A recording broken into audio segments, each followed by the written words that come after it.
Earlier, Katsuya was fatally injured while trying to protect some girls from an armed robber. She wakes up to find herself reincarnated in a fantasy world as Kane, who belongs to a noble family, who has passed. He keeps his memories from his life, so his family considers him a genius. At the age of 5 he undergoes a forced baptism. The gods grant him all their abilities, and max out all his stats. When his family sees this they warn him to keep their abilities a secret, but he sets his sights on becoming an adventurer. The family later gathers for a meal after Kane announces his intention to become an adventurer at his debutante party, and his father tells him that he needs to learn more if he wants to achieve this goal in order to help Aiden. The tutor decides to appoint Kane. Is excited. He turns to Sylvia, who also smiles happily.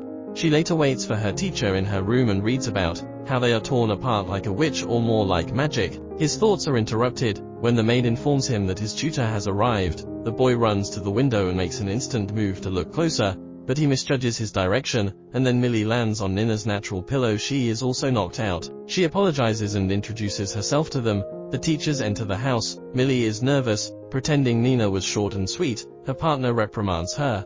Kane, who is rude to the nobles, notices that she is an elf when he removes Nina's hood and surprises her, and her father calms them down, and confirms that he is their teacher. Explains. Addressing him, it calms them down as he breathes. Gum tells them that they will be training his son for 3 years, so they must take good care of him. He hands him over to them to go out to start right away, and the instructors go to the training ground, where they begin their swordsmanship training. Millions of people try a few swings to get a gauge of their level. Kane gets into position and begins to swing a little. Millie is surprised at how delicate his skills are. The ridiculous idea that a child could be better than a teacher upsets Millie, who is sure she won't lose to a 5-year-old, as Kane suggests that Millie, who is above elementary level, stand up and have a mock fight with the youngsters. The guy makes accusations against her. She blocks, but it's hard to believe she's 5, only to confirm that Kane was baptized a few days ago. She continues to bombard him with attacks as Nina makes more comments about her sharp swordsmanship. He asked her if she was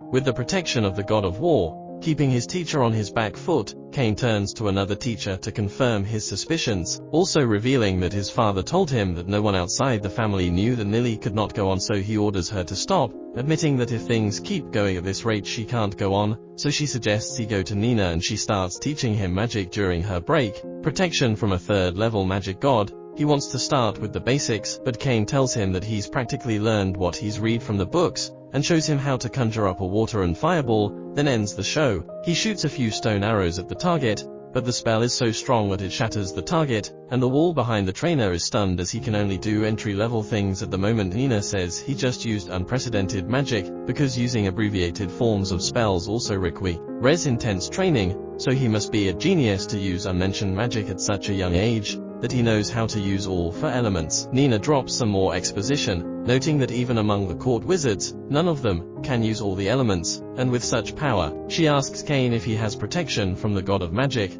and he confirms that Millie does, as if they can't teach him anything because he's so blessed. The 2 teachers are even more shocked when they offer him a towel from their supply box. They're not surprised by what else this kid has done, or they can't handle it. Millie points out that they can't train her inside the castle walls anymore because the place won't hold up against her power. Kane says that they could have a class outside the wall, except for the immersion, which they have never been immersed in, which could be a possibility for him to explore the larger world. They both realize that real-world practice will be more difficult with his talent. The teachers later explain to his father that Kane's abilities in swordsmanship and magic are far beyond the basic level if they continue to practice. Green realizes the situation and allows them to leave, but Kane must return before sunset the next day. The student and his teachers go. Much to Kane's excitement, they stop when they are far enough away from Nina's mansion. Tells him to try a medium spell on a rock. He decides to try a fire spell first and unleashes a firewall spell that sends his teachers flying. Millie is convinced that she must lose her magic because she put so much effort into casting it. She assures them that she is fine, so they conclude that she has crazy magic. Attacks. He dodges Millie and shoots towards Kane, who encounters wind magic. They congratulate him on his first score. The boy decides to put it in the object box to show his sister and mother later that he plans to buy a magic bag when he has enough money. They explain that it's a magic item with the same ability as an item box for the unskilled, but the bag is too expensive. He changes the subject. Back at the session, they suggest they do some more hunting, as they have time to kill. Nina uses a search spell to find some enemies. Kane is interested in learning magic, and after a brief explanation of how it works, he gives it a try. Ridian takes first time. Not only can he step forward and tell the number and types of creatures that run forward to fight them, this takes the trio out, but some escape into the forest, so Kane needs speed and wants to keep going in hot pursuit. His teachers stop him and explain that every few decades it's dangerous here, and the beast monsters under their command try to destroy the city, so its walls are so high that it just gives Kane another incentive to be adventurous. It might help if it happens again at night. He checks his stats before bed and is shocked to see he's level 8 after doing so little, and blames the gods for making him too weak. The next day, they take it to the guild hall, because they think their apprentice can handle it. Is it me, or are they trying to use the kid as free labor? But the kid gets excited and runs after them when they interact with them. When the receptionist tries to find the right deal, they are interrupted by an older adventurer, who tries to harass them for being D-ranked, who mocks them, and babysits for being with Kane. Asks whether or not getting in Mia's face and telling her to drop Kane and pour him a drink. You can tell by her expression that she's turned away because she's out of breath. He tells her to go to a bar that offers that kind of service.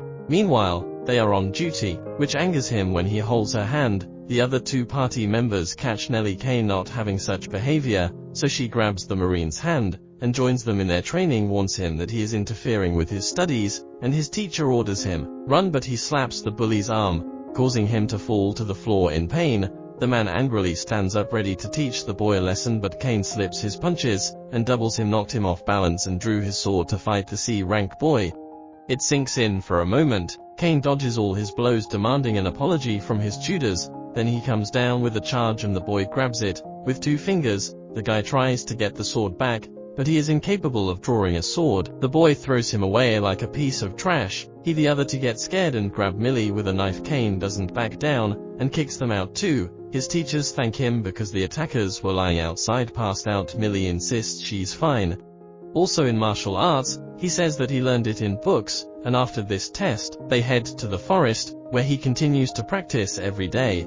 Finally, Sylvia brings some clothes to Kane's room, and informs him that his trainers have refused to renew his contract. He realizes that he won't be able to bond the two adventurers for much longer, but he wonders if there is a way to thank them. Kane, who has been very nice to her for years, remembers that Millie wanted a magic bag, and that night he goes to the forest to make bags out of monsters. He knows Millie likes the color red, so he defeats the green team of the blooded Nina. He does the same to the Earth Dragon, in order to get what he needs. The guard at his station sees his attacks from the city wall, and thinks it's a monster plague, so he sounds the alarm. Garmo Zed gathers his men, and runs into the forest to stop them, but when they arrive they find only a crater and Kane's handkerchief. With no monsters visible, Kane completes the last part of the training. As they officially finishes, they admit that he already knows everything, but Kane, who is still nice to teach him, takes the opportunity give them the magic bags he made when he tells them the materials he used to make them, and they reveal that even a group of A-class adventurers would struggle to defeat beasts of that caliber. Not bad because it can fit in a palace, which surprises the two, and they inform him that if people find out about his unprecedented anti-theft technology, the bags he produces will be considered beyond national treasure level. He believes he has learned a lot. They, including how fun the adventure is, say goodbye to them when they get back home, and her father scolds her for her antics in the forest, as his tied handkerchief gives her away, ending the episode.